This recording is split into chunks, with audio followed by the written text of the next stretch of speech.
మమ్మల్ని కాచి కాపాడే దేవానికి స్తోత్రములు ప్రభా. ఎక్కడ ఎండ దెబ్బ మాకు తగలకుండా ప్రభా, ఎక్కడ ఏ అపాయములు నైనా తండ్రి మాకు రాకుండా ప్రభు నా తండ్రి సయ్యా నిశ్చయముగా ప్రభు నా తండ్రి మమ్మల్ని కాచి కాపాడిన దేవానికి స్తోత్రములు ప్రభా.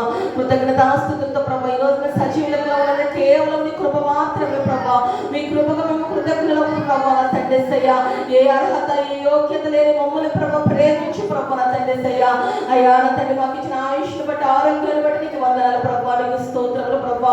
పరిశుద్ధాత్మ దేవ ఇప్పుడు వర్గ బిడ్డల ప్రభా అయ్యా పాటల ద్వారా స్తుతుల ద్వారా తండ్రి సయ్యా వారికి ఇచ్చిన తలాంతుల ద్వారా ప్రభా నీ నామను మహిమపరుచున్నారు, మీ నామను కనపరిచారు ప్రభా. అందును బట్టి నీకు వందనాలు చెల్లించుకుంటున్నాం ప్రభా, నీకు స్తోత్రములు ప్రభా. అయ్యా ఈ సమయంలో ప్రభా కూర్చిన ప్రతి ఒక్క బిడ్డను బట్టి నీకు వందనాలు. ఇంకా తీసుకురావాల్సిన బిడ్డలు కూడా త్వరపెట్టి తీసుకురండి ప్రభా.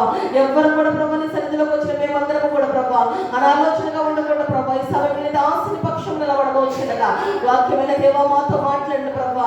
అయ్యా మీరు మాట్లాడితే మాకు మేలు ప్రభా, మీరు మాట్లాడితే మేము ప్రశ్నించబడతాం ప్రభా, మీరు మాట్లాడితే మాకు నన్ను తండ్రి సయ్యా అయా తండ్రి సయ్యా దీవెనలు ప్రభా. అయా తండ్రి సయ్యా మీ మాటలో జీవం ఉన్నది ప్రభు నా తండ్రి సయ్యా. అట్టి ప్రభు నా తండ్రి సయ్యా మీ వాక్య సారాంశం సత్యమైనది ప్రభా. అట్టినైనా సత్యమైన మాటలు ప్రభు నా తండ్రి సయ్యా ఉన్నతమైన మాటలు ప్రభు నా తండ్రి ఈ దాసు నోటిని ఉంచి ప్రభు నా తండ్రి మా అందరికి అందించుకున్న దేవానికి స్తోత్రంలో ప్రభు నా తండ్రి ఈ వాక్యం చుట్టూ తిన తారల కంటే మధురమైనది ప్రభా. అట్టి మధురమైన మాటలు ప్రభు నీ వాక్కులు ప్రభు నా తండ్రి సయ్యా అయా మాకు బయలుపరచుకున్న దేవానికి స్తోత్రములు ప్రభా. ఏ బిడ్డ ఆకలితో వచ్చినారో ఏ దాహంతో వచ్చిన విలేని దేవుడు ప్రభా అయ్యా నీ ఆత్మీయ ఆహారం అందరి వరకు విరిచి పట్టించుకున్న దేవానికి స్తోత్రములు ప్రభా. మీ దాసుని చోటు మరుగుపరచుకోడు ప్రభా. అయ్యా మీ దాసు నోరును ప్రభా పూరగా వాడుకోబడుచున్నారు, మీ సాధన మీ ఆయుధం పనిముట్టుగా అయ్యా వాడుకొని దినపరిచయం చదివించుకోబడుచున్నారు. కూర్చొని వాక్యం పెట్టిన మమ్మల్ని కంటే స్వాదము తీసుకోండి ప్రభా. అయ్యా సన్మతి చెప్పు మాట చెవుగలవాడ వినులుగా కానీ ప్రభా. అయ్యా నా తండ్రి సయ్యా మేము శ్రద్ధగా నీ వాక్కులు విని ప్రభా నా తండ్రి సయ్యా విని బుద్ధిని గ్రహింపు మనసు అందరికీ దయచేసి ప్రభా వాక్యానుసారముగా అయ్యా నా తండ్రి మా జీవితం మేము కట్టుకోవడానికి సహాయం చేయమని మమ్మల్ని అందరూ మీ చేతులకు అప్పగించుకుంటూ ప్రతి ఒక్క కార్యక్రమం క్రమంగా మర్యాదగా జరిగించుకునడుచు యేసు నామమున తండ్రి ఆమేన్.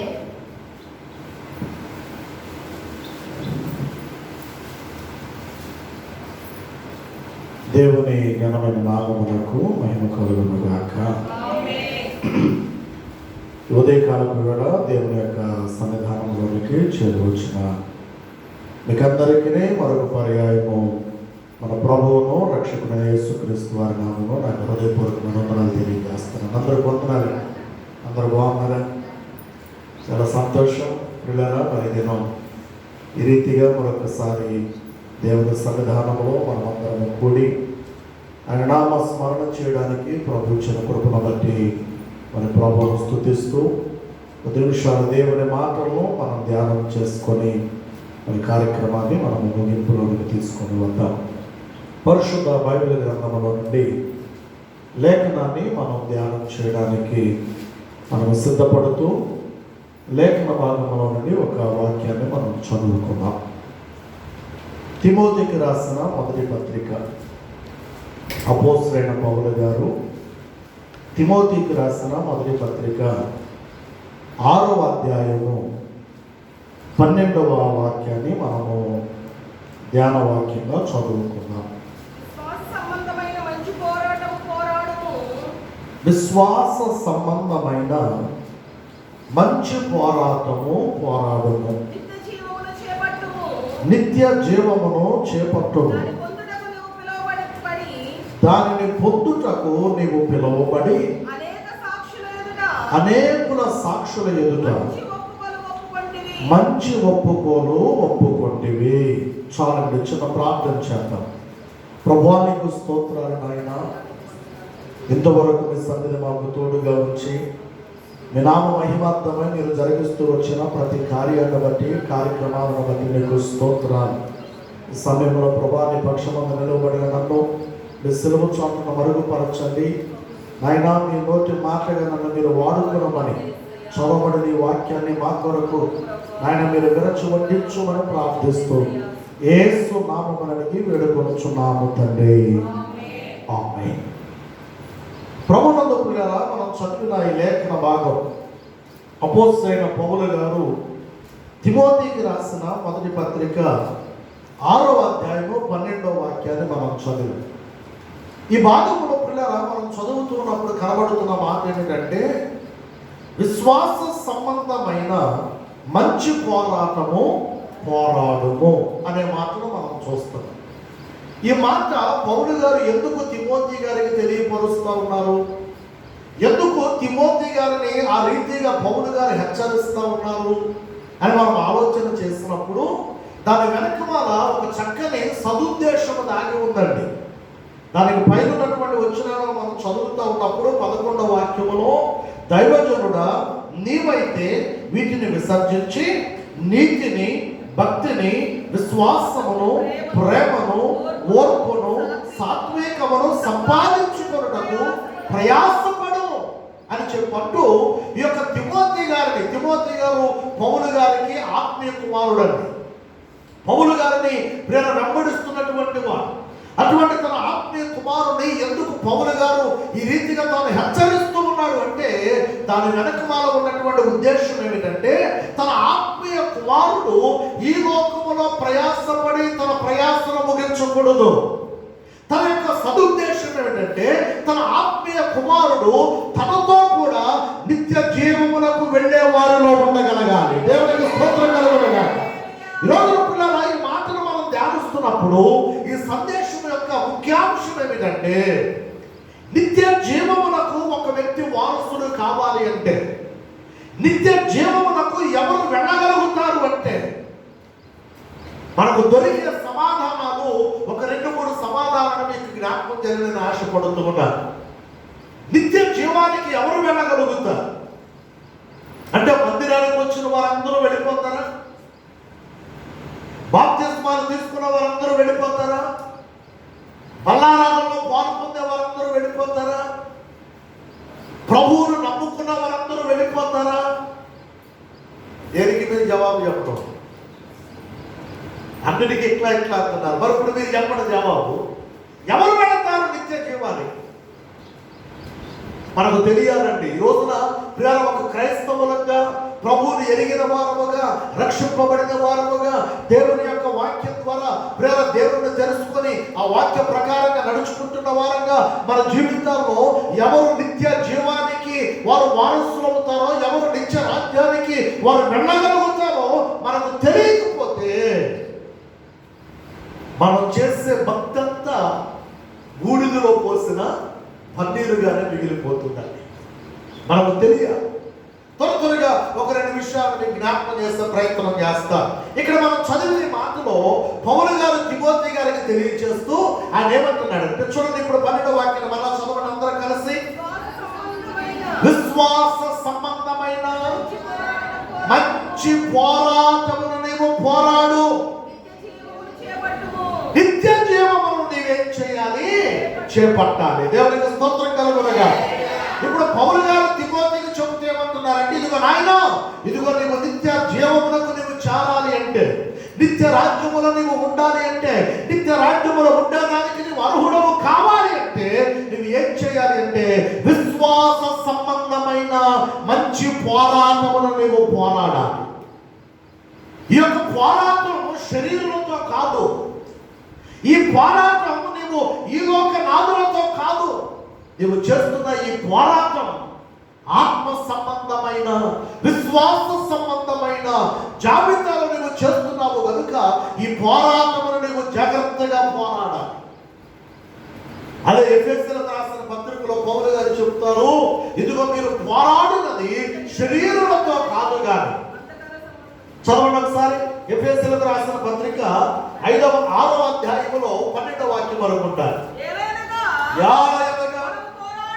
మనము పోరాడునది శరీరులతో కాదు కానీ ప్రధానులతో, అధికారులతో, ప్రస్తుత అంధకార సంబంధులకు, లోకనాథులతో మనం పోరాడుతున్నాం.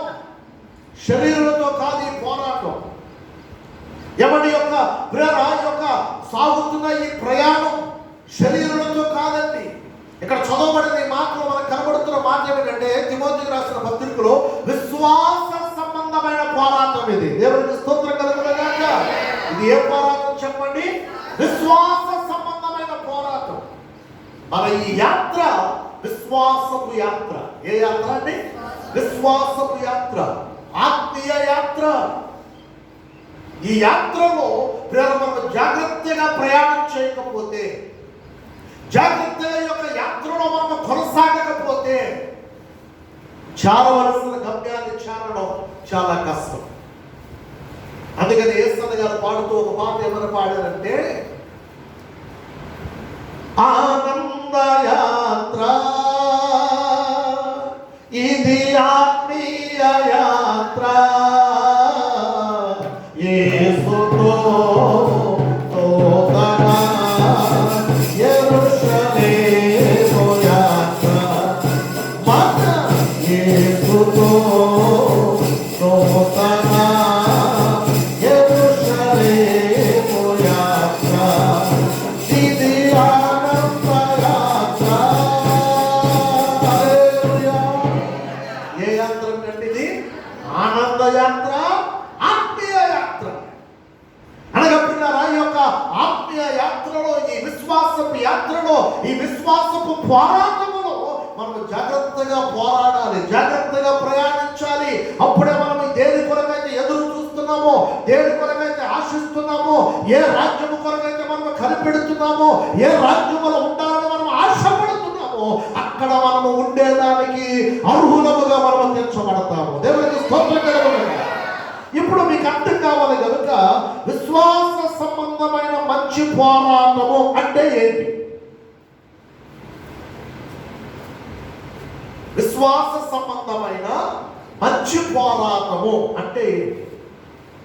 దానికి కొన్ని డెఫినేషన్స్ మీకు చెబుతాను.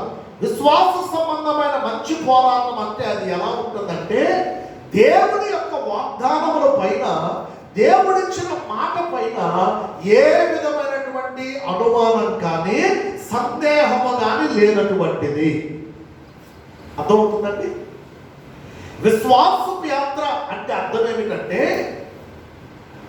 దేవుడి యొక్క వాగ్దానం పైన కానీ, దేవుడిచ్చిన మాట పైన కానీ ఏ విధమైన అనుమానం కానీ సందేహం కానీ లేకుండా సంపూర్ణంగా దేవుని మీద విశ్వాసం అనగా నమ్మకం ఉంచేదే విశ్వాసపు యాత్ర. అనుమానం ఉండకూడదు దేవుని మాట మీద, దేవుని మాట మీద సందేహం ఉండకూడదు. మాట ఇచ్చిన దేవుడు, వాగ్దానం చేసిన దేవుడు, దానిని నెరవేర్చుటకు ఆయన మాత్రమే సరిపోయిన వాడు, శక్తి కలిగిన వాడని మనం నమ్మాలంటే. హల్లెలూయా. లేఖనంలో ప్రభువు చెప్పిన మాటది, నీవు నమ్మిన ఎడల దేవుని యొక్క మహిమను చూస్తావు అన్నాడు ప్రభు. ఎవరితో అమ్మా? ఏమండి? మరియతో. మార్త మరియ అనబడుతున్న ఇద్దరు సహోదరులు ఉన్నారు బైబిల్లో. వారికి ఒక సహోదరుడు ఉన్నాడు, అతని పేరు లాజరు. అతను చనిపోయాడు. ఈ చనిపోయినటువంటి ఈ లాజరు సమాధి చేయబడ్డాడు. అప్పటికి 4 దినాలు అయిపోయింది. యేసు ప్రభువారికి వార్త తెలిసింది. యేసు ప్రభువారు వచ్చేటప్పటికి ఆలస్యమైంది. అప్పటికి 4 రోజులు అయిపోయింది. ఆ తర్వాత యేసు ప్రభువారు వస్తున్నారన్న వార్త మార్త మరియకి ఇద్దరికి వినబడింది. వెంటనే మరియ త్వరగా పరిగెత్తుకుంటూ యేసు ప్రభువారికి ఎదురుగా వెళ్ళింది. యేసు ప్రభువారి దగ్గరకు వెళ్ళి యేసు ప్రభువారిని ఏమంటుందంటే, ప్రభువా నీవు కాస్త ముందొచ్చుంటే నా తమ్ముడు బ్రతుకుండేవాడయ్యా, కాస్త నువ్వు ముందొచ్చుంటే నా తమ్ముడు చనిపోయేవాడు కాదయ్యా అని ప్రభువుని అడుగుతా ఉంది. అప్పుడు ప్రభు ఏమన్నాడంటే, ఆయన కాస్త సమయం తీసుకొని ఆమె మాట్లాడిన తరువాత ఆమె అన్నాడమ్మా, నీ సహోదరుడు చనిపోలేదమ్మా. అదేంటయ్యా చనిపోలేదంటే, చనిపోయినప్పటికి 4 దినాలు అయిపోతుంది. అవునా? అయితే నడువు సమాధి దగ్గరికి వెళదాం. వద్దయ్యా, సమాధి దగ్గరికి మనం వెళితే ఆ సమాధి దగ్గర ఏమొస్తుంది? వాసన వచ్చేస్తుంది. వద్దు. అప్పుడు ప్రభు చెప్పిన మాట, మరియా నీవు నమ్మిన ఎడల దేవుని మహిమను నీవు చూస్తావు. దేవుడికి స్తోత్రం. ఇంకా నమ్మేదంటే చచ్చిపోయినా 4 రోజులు అయిపోయింది సమాధిలో పెట్టి. 4 రోజులు అయిపోయిన తర్వాత నీవు వచ్చి నీవు నమ్మితే దేవుని మహిమను చూస్తామంటావేంటయ్యా అని మరియా ప్రభువును వాదిస్తా ఉంది. కానీ పిల్లరా, మొత్తం మీద వారు సమాధి దగ్గరకు వెళ్ళిన తరువాత సమాధిలో ఉంచబడిన 4 దినాలుగా ఆ సమాధిలో ఉన్నటువంటి ఆ లాజరును ప్రభు ఒకే ఒక్క మాట, లాజరు బయటకు రా అన్నాడు అంతే. జీవము కలిగిన ఆయన మాట, శక్తి కలిగిన ఆయన మాట, బ్రతికించగలిగిన ఆయన మాట, ఏదైనా చేయగలిగిన ఆయన మాట 4 దినములు సమాధిలో ఉన్నటువంటి లాజరులోనికి జీవాన్ని పోసింది. దేవునికి స్తోత్రం కలుగును. జీవాన్ని పోయడం మాత్రమే కాదు, ఆ సమాధిలో ఉన్నటువంటి లాజరు తన కట్లతో కూడా ఆయన వెలుపలకు వచ్చేసాడు. గట్టిగా చెప్పండి, దేవుని స్తోత్రం చెప్పండి. హల్లెలూయా. ఆయన చనిపోయిన వారిని సహితం బ్రతికించగలిగిన వాడని రుజువు చేయుటకు ప్రభు ఆ కార్యాన్ని లాజరు జీవితంలో ప్రభువు జరిగించాడు. ఈరోజు ఈ సందర్భంలో ఈ మాటని జ్ఞాపకం చేయడానికి గల కారణం ఏమిటంటే, మాట ఇచ్చిన దేవుడు ఆయన నమ్మదగిన వాడు. దానిని చేయటకు ఆయన మాత్రమే సరిపోయిన వాడు, సమర్థుడైన వాడై ఉన్నాడు. చెప్పండి హల్లెలూయా. కాబట్టి ఆ మాట ఇచ్చిన దేవుని మీద నమ్మకం ఉండాలి, విశ్వాసం ఉండాలి తప్ప ఎక్కడ అనుమానం అన్నది, సందేహం అన్నది ఉండకూడదు. ఇది విశ్వాసులకు తగదు. ఒకవేళ మనం సందేహంతో ఉన్నట్లయితే, ఒకవేళ ప్రియులారా అవిశ్వాసముతో దేవుని యొక్క మాటను మనం నమ్మకుండా అనుమానంతో ఉన్నట్లయితే దేవుని కార్యాలను మనము చూడలేము కదా. చివరకు రేపు నిత్య రాజ్యానికి వెళ్ళడానికి కూడా అదే మనకు ఒక ఆటంకంగా మిగిలిపోతుంది. కాబట్టి ఈ రోజు ప్రియులారా విశ్వాస సంబంధమైన మంచి పోరాటములు మనం చేస్తున్నప్పుడు, ప్రియులారా విశ్వాస సంబంధమైన మంచి పోరాటములో మనకు ఉండవలసినటువంటి కొన్ని ముఖ్యమైనటువంటి విషయాలను జ్ఞాపకం చేస్తూ ఉన్నారు. అనుమానము కానీ, అవిశ్వాసం కానీ, అపనమ్మకం కానీ, సందేహం కానీ రాకూడదు ఈ విశ్వాసపు యాత్రలో. దేవునికి స్తోత్రం చెప్పండి.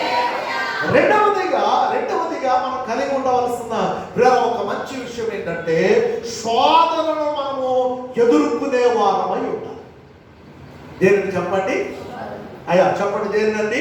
శోధనను మనం ఎదుర్కోవాలి. శోధన రాకుండా ఉండదండి అమ్మా, శోధన రాకుండా ఉండదు. తప్పకుండా శోధనలు వస్తాయి. ప్రభు చెప్పిన మాటది. మీరు లోకములో ఉన్నారు కనుక మీకు ఏమొస్తుంది చెప్పండి? శ్రమ వస్తుంది, శోధన వస్తుంది, ఇబ్బంది కలుగుతుంది, కష్టం వస్తుంది, నష్టం వస్తుంది. కానీ ఎన్ని వచ్చినా ఒక విషయాన్ని మీరు గుర్తుంచుకోనండి, వాటన్నిటిని జయించిన వాడను నేను మీతో కూడా ఉన్నాను. చెప్పనండిగా హల్లెలూయా. జయించిన వాడు మనతో ఉన్నాడు కనుక, జయశీలుడు కలిగి ఉన్నాము కనుక, జయవీరుడు మనతో కూడా ఉన్నాడు కనుక మనకు ఎన్ని వచ్చినా మనం ఎంత మాత్రం కూడా దానికి భయపడక, దానికి లోబడక, దాన్ని ఎదుర్కొనే వారమై ఉండాలి. శోధనకు మనం ఎక్కడ తలదించకూడదండి. శోధన ఎవరు కలుగ చేస్తారు చెప్పండి? అమ్మ చెప్పారు, సాతానుడు, అపవాది గారు తప్పకుండా శోధిస్తాడండి. బైబిల్లో యేసు ప్రభువారిని మనం చూస్తాం. యేసు ప్రభువారినే తాను విడిచిపెట్టల, యేసు ప్రభువారినే తాను శోధించాడు. మత్తయి 4వ అధ్యాయంలో మనం చూస్తాం. 40 దినాలు ప్రభు ఉపవాసం ఉండి ప్రార్థన చేసుకొని ఆయన నీరసించిపోయినప్పుడు ఆయన ఎందుకు అపవాది గారు వచ్చి ఏం చెప్పాడు?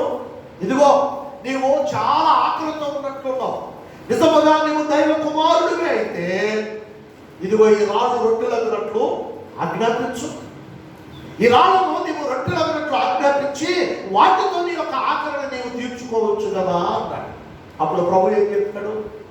మనుషుడు రొట్టె వలన మాత్రమే కాదు, దేవుని నోట నుండి వచ్చు ప్రతి మాట వలన జీవించును అన్నాడు. దేవునికి స్తోత్రం కలిగిన. మొదటి శోధన ఆహారం ద్వారా చేయాలని చూశాడు, వాడి వల్ల కాదు. రెండవదిగా వెంటనే తాను ఏం చేశాడు అంటే దేవాలయం యొక్క ఎత్తైన శిఖరం మీదకు తీసుకొని పోయి వాక్యము ద్వారా ఇప్పుడు శోధిస్తున్నాడు. వాక్యం ద్వారా ఏం చెప్తున్నాడు? ఇదిగో నిజముగా నీవు దేవుని కుమారుడు అయితే ఇక్కడ నుండి నీవు కిందకి కనుక దూకేస్తే ఆయన అనగా దేవుడు ఆయన తన దూతలకు ఆజ్ఞాపించి నీ పాదముల రాయికి తగలకుండా వారు నిన్ను ఎత్తు పట్టుకుంటారు కనుక నువ్వు దేవుని కుమారుడు అయితే దూకి అన్నాడు. అప్పుడు ప్రభు ఏమన్నాడో తెలుసా? నీ ప్రభు అయినా నీ దేవుడిని నీవు శోధింపవలనని నీకు తెలియదా అన్నాడు. అప్పటికి వదల్లా. మూడవసారి మరలా అపవాది యేసు ప్రభువుని శోధిస్తూ అంటాడు, ఇదిగో ప్రియుల యొక్క లోకము యొక్క మహిమలన్నిటిని చూపించేస్తాడట. ఈ లోకములో ఉన్నటువంటి మహిమలన్నీ ప్రభువుకు చూపించంటాడు. ఇదిగో ఇవన్నీ కూడా నావి, ఈ లోకమంతా నావి, ఈ లోకములో ఉన్న మహిమలన్నీ నావి, ఈ లోక రాజ్యములన్నీ కూడా నా వశములో ఉన్నాయి. వీటన్నిటిని నేను ఇచ్చేస్తా. ఎప్పుడో తెలుసా, నేను కనుక ఒక్కసారి నాకు సాష్టాంగపడి నమస్కారం చేస్తే ఇవన్నీ నేను నీకు ఇచ్చేస్తాను అన్నాడు. అప్పుడు ప్రభు ఏమన్నాడో తెలుసా, మన భాషలో చెప్తా, ఒక పిచ్చోడా, ఒక ఎర్రోడా, ఈ లోకం ఇప్పుడు నువ్వు నేను అంటున్నావు, కానీ ఈ లోకాన్ని సృష్టించింది నేను. దేవునికి స్తోత్రం. ఈ లోకమును దీనిలో ఉన్న సమస్తాన్ని కలుగు చేస్తున్న వాడు నేను. ఇది నాది. కానీ నువ్వేం చేస్తావు తెలుసా, నా సముఖములో నువ్వు గర్వించవు కనుక, నిన్ను త్రోసి వేస్తాను కనుక నువ్వు ఈ లోకానికి వచ్చి ఇది నాదని నువ్వు టప్పాలు కొడుతున్నావు. ఇది నీది కాదు, ఇది నాది. అందుకనే ప్రభు ఏం చేస్తాడో తెలుసండి, వెంటనే ఆయన అపవాదిని గద్దించి అపవాదిని ఏమంటాడో తెలుసా, సాతానా నీ దేవుడిని మాత్రమే, చదువు మాట, ప్రభువైన నీ దేవుడిని మాత్రమే మొక్కి ఆయన మాత్రమే సేవింపవలసి ఉన్నదని నీకు తెలియదా? సాతాన ప్రభు అని ప్రభు గద్దించిన వెంటనే అక్కడ నుండి అపవాది దేశాన్ని విడిచి అక్కడ నుండి వాడు పారిపోయాడు. గట్టిగా దేవుని స్తోత్రం చెప్పండి. అంటే ఇప్పుడు ప్రభు ఏం చేశారు, అపవాదిని ఎదుర్కొన్నాడు, శోధనను ఎదుర్కొన్నాడు, శోధనలు నిలిచి ఉన్నాడు. శోధనగా ఆయన ఎక్కడ తల వంకలేదు. ఈ రోజున యొక్క విశ్వాసపు యాత్రలో సాగిపోతున్న మనము కూడా, ప్రేమ యొక్క విశ్వాసపు యాత్రలో కొనసాగుతున్న మనము కూడా ఎక్కడ అపవాదిగాడు వేసే శోధనకు మనము గురి కాకుండా, అపవాదిగాడి యొక్క ఉచ్చుల్లో పడిపోకుండా వాళ్ళని ఎదుర్కొని వాళ్ళని జయించే వారముగా మనము ఉంటుదుమోగాక. ఈ విశ్వాసపు యాత్రలో రెండవ భాగం ఏంటంటే, శోధనలో మనము నిలిచి ఉండాలి. బెదిరిపోకూడదు, బెదిరిపోకూడదు. అపవాది రకరకాలుగా మనల్ని శోధిస్తాడండి. వాడు పిల్లలు పలు రకాలుగా ప్రభువుని శోధించే ప్రయత్నం చేశాడు. శారీరకంగా మనల్ని శోధించవచ్చు, శారీరక సంబంధమైన కోరికలు మనలో కలుగు చేయొచ్చు, శారీరక సంబంధమైన ప్రేమ ఉద్రేకతలు మనలో కలుగు చేయొచ్చు. ఈ శారీరక సంబంధమైన ఉద్రేకతల వలన, కోరికల వలన వాడు మనను లోపించి దేవునికి విరోధమైన కార్యాలు చేసేదానికి మనను ప్రేరేపించవచ్చు. అంత మాత్రమే కాదు, లోకములో ఉన్నటువంటి అనేక రకాలైనటువంటి ఆశలు మన ముందు పెట్టవచ్చు. లోకములో ఉన్న అనేక రకములైనటువంటి ఒత్తిళ్లకు మనను గురి చేయొచ్చు. వాడు ఎన్ని కుయుక్తులు మన మీద పట్టినా, ఎన్ని రకాలుగా వాడు మనము తాను వసూలు చేసుకోవాలి, లోపరుచుకోవాలి అని వాడు ప్రయత్నించిన మనం ఏం చేయాలో తెలుసా, ఆత్మీయ నేత్రములను తెరిచిన వారంగా, ప్రేమ ఆత్మ చేత నడిపింపబడుతున్న వారముగా, ఈ విశ్వాస యాత్రలో సాగిపోతున్న వారముగా సాతాను యొక్క ప్రతి కుతంత్రాలను మనము లయపరిచే వారమై ఉండాలి. చెప్పండి హల్లెలూయా. అలా మనము లేకపోతే వాడు మనల్ని తన వసూలు చేసుకుంటాడు, మనల్ని లోపరుచుకుంటాడు. ఈ విశ్వాసపు యాత్రలోంచి మనల్ని తప్పించేస్తాడు. చివరికి నిత్య జీవానికి చాలవలసిన మన ప్రయాణాన్ని వాడు ఆటంకపరిచి నిత్య రాజ్యములకు మనల్ని పోనివ్వకుండా నిత్య నరకానికి వాడు మనల్ని తీసుకొని వెళ్ళిపోతాడు.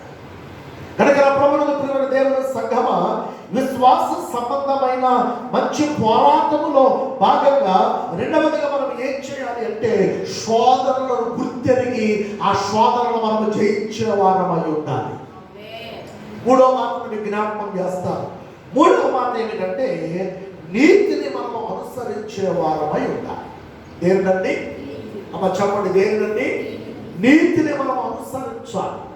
కొన్నిసార్లు నీతిని అనుసరించే క్రమంలో మనం చేసే పొరపాటు ఏంటంటే, మనుషులను మనం చూస్తాం, మనుషుల యొక్క విధానాలను మనం చూస్తాం, మనుషుల యొక్క వారి వారి వారి యొక్క విధానాలను, వారి యొక్క పద్ధతులను మనం చూసి మనం ఏమనుకుంటామంటే వాళ్ళు చేస్తే లేదులే కానీ నేను చేస్తే వచ్చిందా, వాళ్ళు అట్లా ఉంటే లేదు కానీ నేను ఉంటే వచ్చిందా, ఆ పెద్దోళ్ళే అలా ఉన్నారు, నేనే పాటిదాన్ని నేనే పాటివాడిని, నేను చేస్తే మాత్రం ఏమైంది అని చెప్పి మనుషుల వైపు చూసి, మనుషుల యొక్క పద్ధతులను చూసి మనం ఏం చేస్తామంటే దేవుని యొక్క వాక్యాన్ని మర్చిపోతాం. అందుకని మనం ఏం చేస్తామంటే చాలాసార్లు మనుషులను చూస్తున్న మనం తప్పకుండా పడిపోతూనే ఉంటాం. వాక్యం అంటున్న మాట మనుషులను చూడమని వాక్యం చెప్పడం వల్ల, మనుషుల యొక్క పద్ధతులను చూడమని వాక్యం చెప్పడం వల్ల, వాక్యం ఏమని చెబుతున్నదంటే నన్ను చూడమని వాక్యం చెబుతుంది. అంటే దాని అర్థం దేవుడు తన వాక్యాన్ని చూడమంటున్నాడు. మన జీవితంలో కూడా దేవుని వాక్యానుసారంగా మనం జీవించేదానికి ప్రయత్నం చేయాలి తప్ప మనుషులను చూసి మనుషుల వలె మనము నడుచుకోవడానికి ప్రయత్నం చేయకూడదండి, చేయకూడదు. మనుషుల యొక్క పద్ధతులు మన భక్తి జీవితాన్ని పాడు చేస్తాయి. కానీ దేవుని వాక్యం మన యొక్క బ్రతుకును బాగు చేసి, మన బ్రతుకులను సరిచేసి, మన బ్రతుకులను ప్రేర నిత్య రాజ్యము కొరకు సిద్ధపరుస్తుంది దేవుని వాక్యం. దేవునికి స్తోత్రం కలుగును. అందుకని ఈ వాక్యం ఎలాంటిది అంటే మనను బ్రతికించేది ఈ వాక్యం. 119వ కీర్తనలో 150వ వాక్యములో, అలాగే 119వ కీర్తన 50వ వాక్యములో రాయబడుతున్న మాటను మీరు చదవండి ఒకసారి.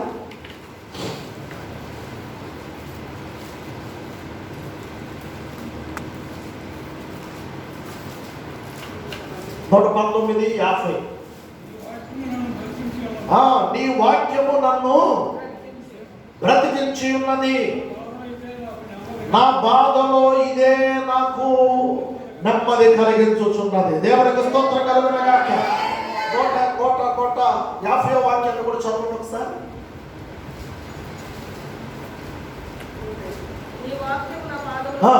నీ వాక్యము నా పాదములకు దీపమును, నా త్రోవకు వెలుగై ఉన్నది. కాబట్టి ఇప్పుడు మనం చూడవలసింది మనుషుల వైపు కాదు, మనం చూడవలసింది మనుషుల భక్తి వైపు కాదు, మనం చూడవలసింది దేవుని వాక్యం వైపు, వాక్యమై ఉన్న దేవుని వైపు. దేవునికి స్తోత్రం కలుగును గాక. ఈ వాక్యము దేవుడై ఉన్నాడు. యోహాను సువార్త 1వ అధ్యాయము 1వ వాక్యంలో రాయబడుతున్న మాట ఏమిటంటే వాక్యము దేవుని యొద్ద ఉన్నది, వాక్యము దేవుడై ఉన్నాడు. చదవాలి త్వరగా. ఆది యందు వాక్యము ఉండెను, వాక్యము దేవుని యొద్ద ఉండెను, వాక్యము దేవుడై ఉండెను. కనుక వాక్యము దేవుడై ఉన్నాడు కనుక, వాక్యము దేవుడైనటువంటి వాక్కును మనం వింటున్నాం కనుక ఆ వాక్యమై ఉన్న ఆ దేవుని వైపు మనం చూడాలి. హల్లెలూయా. ఆ వాక్యమైన దేవుని వైపు మనం చూసినప్పుడు ఆ వాక్యమైన దేవుడు మనను బ్రతికిస్తాడు, మనను నడిపిస్తాడు, మనను బాగు చేస్తాడు, మనను నిత్య రాజ్యము కొరకు ఆయన సిద్ధపరుస్తాడు. అందుకనే మనం పాడే పాటలో ఒక పాట ఇలా ఉంది. నీ వాక్యమే నన్ను బ్రతికించెను, బాధలలో నెమ్మదినిచ్చెను. నీ వాక్యమే నన్ను బ్రతికించెను, బాధలలో నెమ్మదినిచ్చెను. హల్లెలూయా. దేవుని వాక్యం మనను బ్రతికించేది, మనకు నెమ్మదినిచ్చేది, బాగు చేసేది, సరైన మార్గములో నడిపించి నిత్య రాజ్యములకు మనను సిద్ధపరిచేది దేవుని వాక్యం.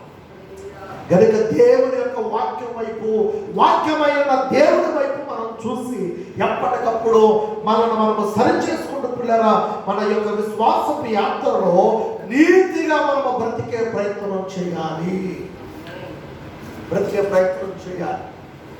బ్రతకకపోతే కుదరదండి. భక్తి జీవితంలో నాకు నచ్చినట్లుగా నేను నడుస్తాను, నాకు నచ్చినట్లుగా నేను బ్రతుకుతానంటే కుదరదు. మన విశ్వాసపు యాత్రలో, ఈ ఆధ్యాత్మిక జీవితంలో ఖచ్చితంగా వాక్యానుసారంగా మనము బ్రతికే ప్రయత్నం చేయాలి. నాకు నచ్చినట్టుగా నేను, నీకు నచ్చినట్టుగా నువ్వు ఎవరికి నచ్చినట్లుగా వారు పోతే వాక్యమై ఉన్న దేవుడు దేనికి రాసి పడడు. ఆయన ఏ మాట అయితే ఇచ్చాడో ఆ మాటకు ఆయన కట్టుబడి ఉంటాడు అంతే. ఈరోజు ఒక మాట, రేపు ఒక మాట, ఎల్లుండి ఒక మాట. ఈరోజు ఒకలాగా, రేపు ఒకలాగా, ఎల్లుండి ఒకలాగా ఆయన ఉండేవాడు కాదు. బైబిల్లో స్పష్టంగా రాయబడుతున్న మాటని యేసుక్రీస్తు ప్రభువుల వారు ఆయన నిన్న, నేడు, రేపు, యుగయుగములు ఏకరీతిగా ఉన్నాడు. ఆయన గట్టిగా స్తోత్రం చెప్పండి. మనుషులు మారొచ్చు, మనుషుల మనసులు మారొచ్చు, మనుషుల యొక్క ఉద్దేశాలు మారొచ్చు, మనుషుల యొక్క పద్ధతులు మారొచ్చు, కానీ ఆయన ఎన్నడూ మారేవాడు, మార్పు లేనివాడు కానే కాదు. ఆయన రాజీ పడడు. ఎవరైతే ఆయన చెప్పినట్లుగా ఉంటారో, ఎవరైతే ఆయన వాక్యానుసారంగా బ్రతుకుతారో, ఎవరైతే ఆయన వాక్యానుసారంగా జీవించే ప్రయత్నం చేస్తారో వారినే నిత్య రాజ్యములోనికి ఆయన రాణిస్తాడు. ఒకవేళ ఇక్కడ మొహమాటం కొద్ది మొహమాటం ఉంటే ఉండొచ్చేమో, కానీ ఆయనకి ఏ మొహమాటం లేదండి.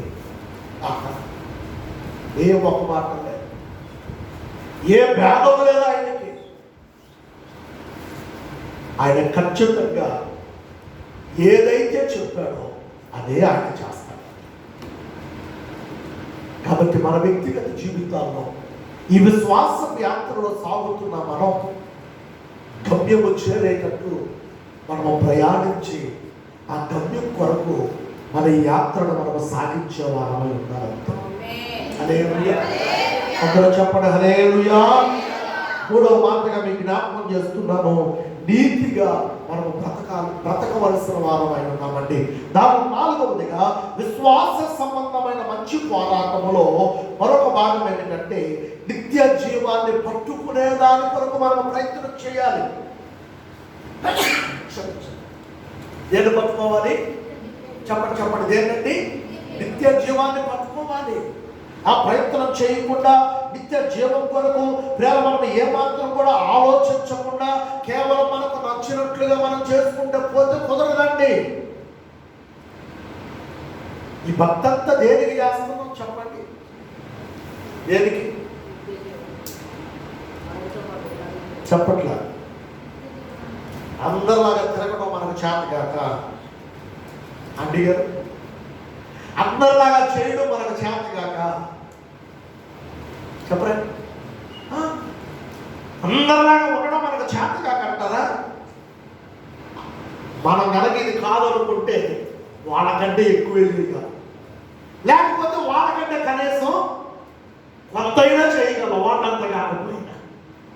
కానీ అవన్నీ వద్దనుకొని ప్రభు తన పిలుపును మనకిచ్చాడు కనుక, లోకములో నుండి ప్రభు మనను వేరుపరచాడు కనుక, ప్రభు మనను ఎన్నుకున్నాడు కనుక, ప్రభు మనను కోరుకున్నాడు కనుక, అదిగో ఆయన యొక్క మాటను ప్రేమ మనము విని ఆ మాటకు విధేయులమై ఆయన సువార్తను నమ్మి ఆయన రక్తము చేత మన పాపములను కడిగి వేసుకొని అదిగో ప్రభు ఎక్కడ ఉన్నాడో అక్కడకు మనం వెళ్ళిపోవాలి.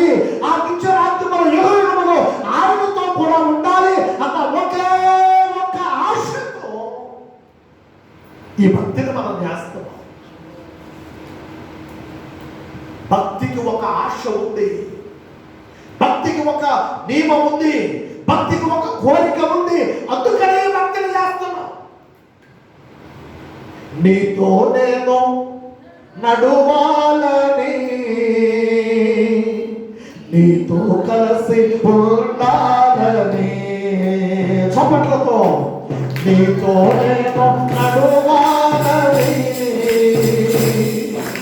నీతో కలిసి ఉండాలని, ఆశయ చిన్న ఆశయ ఓ యేసయ్య నీవే తీర్చాలయ్యా, ఆశయ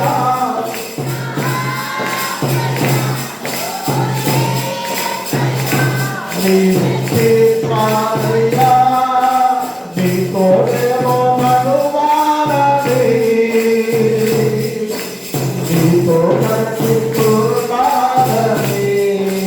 హల్లెలూయా. నడవాలయ్యా, నీతో ఉండాలయ్యా, నీతో ఉండాలి. ఆయనతో ఉండాలి అంటే మరి మనం చేస్తున్న ఆయన చెప్పిన భక్తి విధానం ఎలా ఉంది, ఎలా మనం చేస్తున్నాం? అందుకని పౌలు గారు తన ఆత్మీయ కుమారుడైన తిమోతికి పత్రికలు రాస్తారని చెప్తున్న మాట, ఇదిగో విశ్వాస సంబంధమైన మంచి పోరాటాన్ని నువ్వు పోరాడాలి. ఇది ఒక పోరాటం అండి, ఆత్మీయ పోరాటం. ఏ పోరాటం? అందరూ చెప్పండి, ఏ పోరాటం అండి? ఆత్మీయ పోరాటం. యుద్ధ రంగంలో ఉన్నాం మనం. అపవాది ప్రేమ వాడు మరొక ప్రక్క నుండి ఎప్పుడు మన మీద బాణాలు వేద్దామా, ఎప్పుడు మనం లోపరుచుకుందామా, ఎప్పుడు మనం శ్రమల పాలు చేద్దామా, ఎప్పుడు మనం వాడి వశం చేసుకుందామా, ఎప్పుడు దేవుడికి దూరం చేద్దామా అని వాడి ప్రయత్నం వాడు చేస్తున్నాడు. ఇప్పుడు మనం ఏం చేయాలో తెలుసా? ఈ యుద్ధ రంగమును జాగ్రత్తగా వాడి కుయుక్తులను కనిపెట్టి, అంటే ఏం చేసి జాగ్రత్తగా వాడు కుయుక్తులను కనిపెట్టి, ఎక్కడ వాడు మనకు దెబ్బ కొట్టడానికి ప్రయత్నిస్తున్నాడు అక్కడే మనం వాడిని ఎదుర్కొని వాడిని కింద పడేయాలంటే.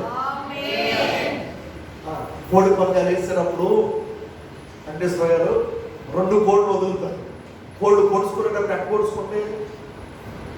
పొడుచుకుంటే ఊరిని టక టక టక టక కొట్టుకుంటే గమనిస్తూ ఉంటుంది. ఎక్కడ అవకాశం దొరుకుతుందో చూసి ఒక్క దెబ్బ కొడితే చాలు, ఒక్కోసారి కేక కూడా అయిపోతుంది కోడికి. ఒకే దెబ్బ కొడితే అంతే. మనం కూడా ఈ విశ్వాసపు యాత్రలో అపవాదిగా ఎటు నుండి వస్తున్నాడా, ఎటు నుండి పొంచి చూస్తున్నాడా, ఎటు నుండి వాడు కనిపెడుతున్నాడా జాగ్రత్తగా గమనించి ఈ విశ్వాసపు యాత్రలో దేవుడి వాక్యమును ఆధారం చేసుకుని ప్రార్థనలో బట్టి ప్రేమ దేవుని సన్నిధిలో వాడిని ఎక్కడ కొట్టాలో అక్కడ కొడితే చాలు, యేసు నామములో వాడు మనను దూరం అయిపోతాడంతే. అందరూ వారి గట్టిగా చప్పట్లు తెలుస్తుంది. చెప్పండి హల్లెలూయా.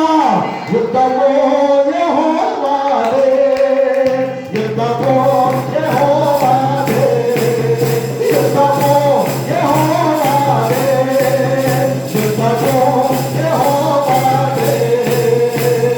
రాజులు మనకు వరలేరు, శూరులు మనకు వరలేరు. చెప్పండి రాజులు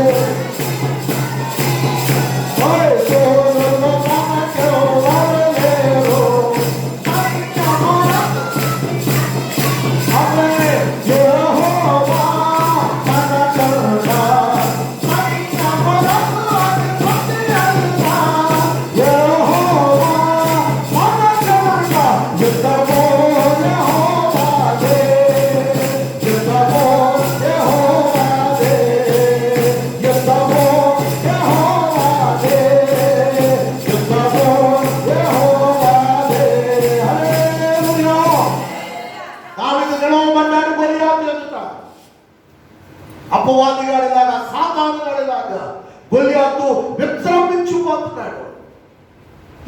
తిప్పాడు ఒడిశా తిప్పాడు అంతే.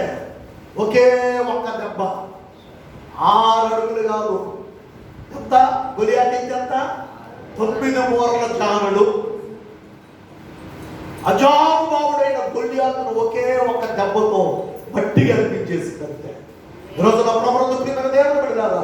దేవుడిని కలిగి ఉన్న మనం ఈ విశ్వాస యాత్రలో సాగుతున్నప్పుడు కొన్ని సార్లు ఆటంకాలు రాక మానవు, కొన్ని సార్లు ఇబ్బందులు కలుగక మానవు, కొన్ని సార్లు శోధకుడు మనను అడ్డుకునే ప్రయత్నం చేయక మానడు. కానీ ఆయన పిల్లలముగా అనగా దేవుని పిల్లలముగా, దేవుడిని కలిగిన వారముగా వాడిని ఎదుర్కొని వాడిని ఓడించగలిగిన శక్తిని మనము దేవుడి ద్వారా సంపాదించుకుందాముగాక.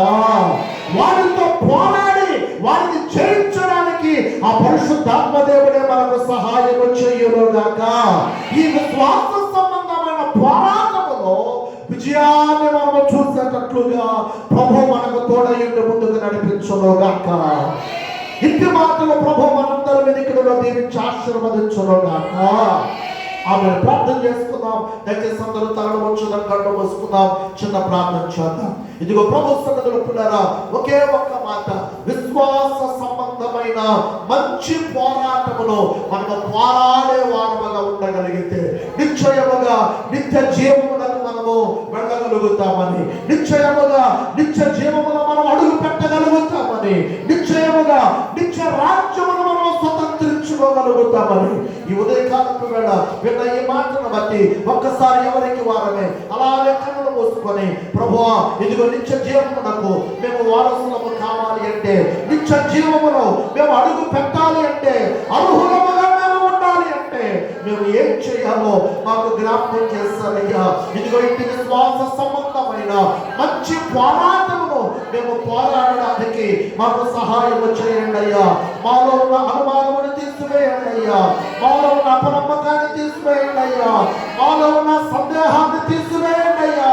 నీ మాటను నమ్మి ముందుకు సాగడానికి మాకు సహాయం చేయండి, శోధనను జయించడానికి మాకు సహాయం చేయండి, నీతిగా బ్రతకడానికి మాకు సహాయం చేయండి.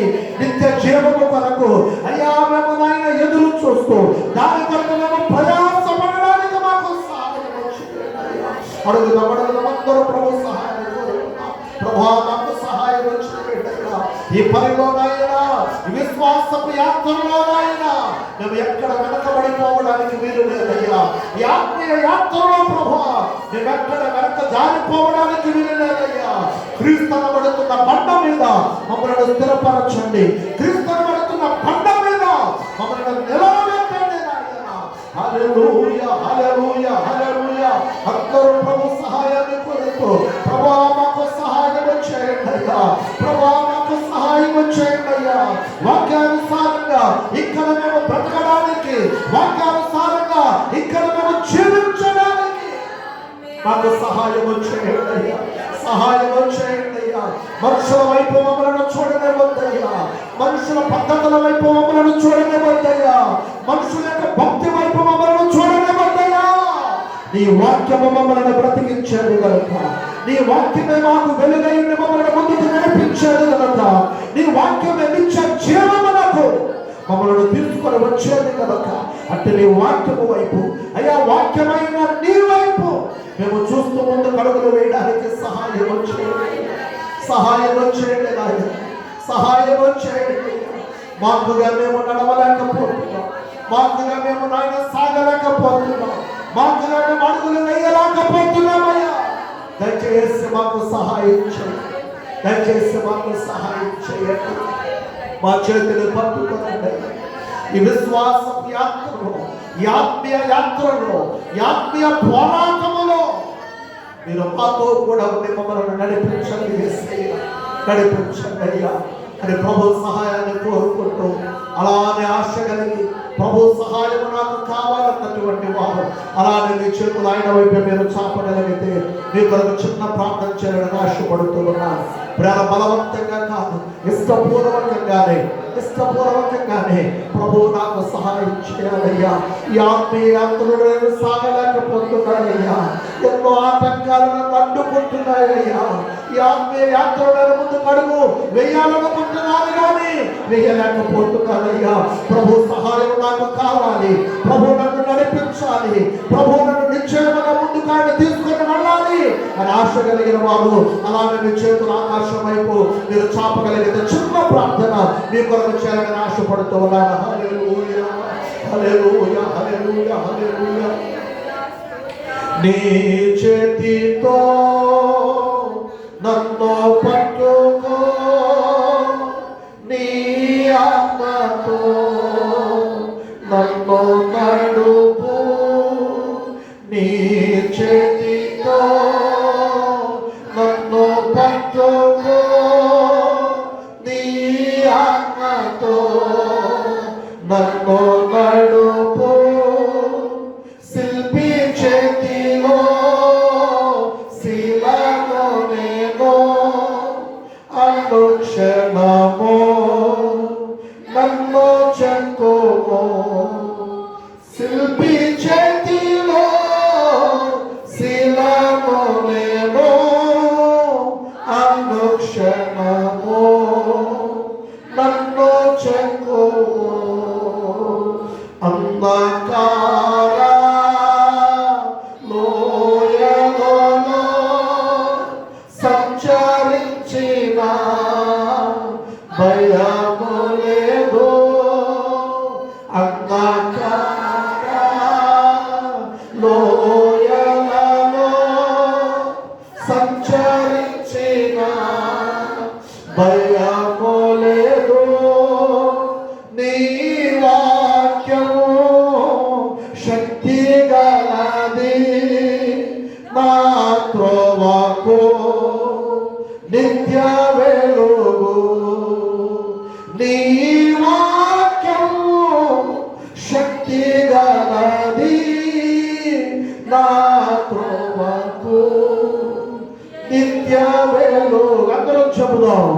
నీ చేతితో నన్ను పట్టుకో, నీ ఆత్మతో నన్ను నాడు. మరొకసారి నీ అవునయ్యా మమ్మల్ని పట్టుకోనయ్యా, నీ ఆత్మతో మమ్మల్ని నడిపించండియ్యా.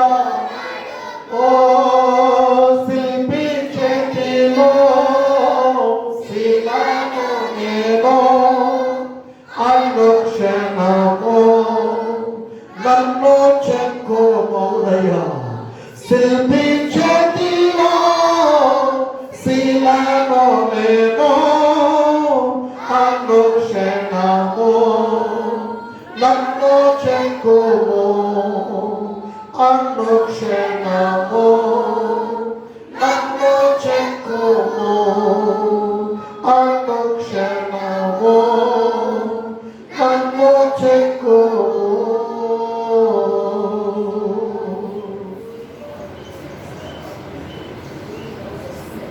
పరిశుద్ధాత్ముడ పాఠాలను పట్ల వందనాలు, స్తుతులు, స్తోత్రాలు తెలియపరుస్తాను. ఈ దినమున మరొక్కసారి నిత్య జీవమునకు మేము వారసులమై నిత్య రాజ్యములో యుగ యుగములో మీతో కూడా మేము ఉండాలి అంటే మేము ఏం చేయాలో మాకు జ్ఞాపకం చేస్తారయ్యా. విశ్వాస సంబంధమైన మంచి పోరాటమును మేము పోరాడాలి. ఈ పోరాటములో నాయన ఎక్కడ ఏది మాకు ఎదురైనా వాటిని అధిగమించడానికి ప్రభువా మీరు మాకు సహాయం చేయమని ఈ సన్నిధిలో మేము ప్రార్థిస్తున్నామయ్యా. మా వలన కావడం లేదయ్యా.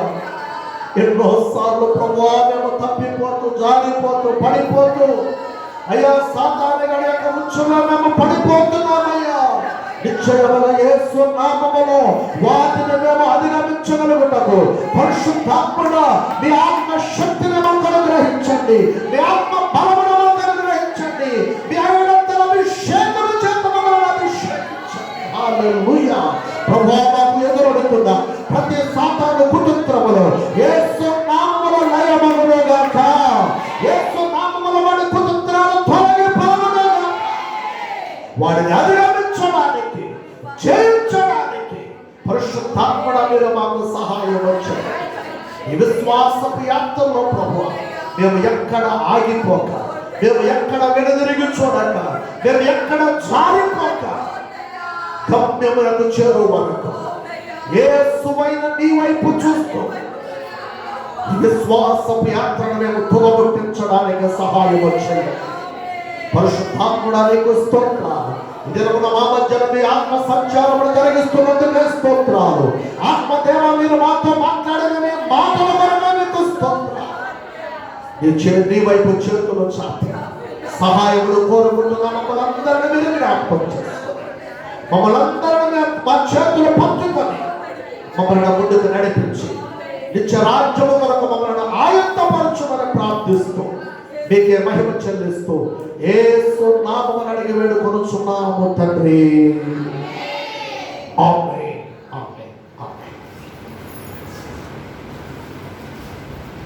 ఆ ప్రభు మనందరికీ సహాయం చేసి నిత్య రాజ్యము కొరకు మనందరిని ముందుకు నడిపించునుగాక.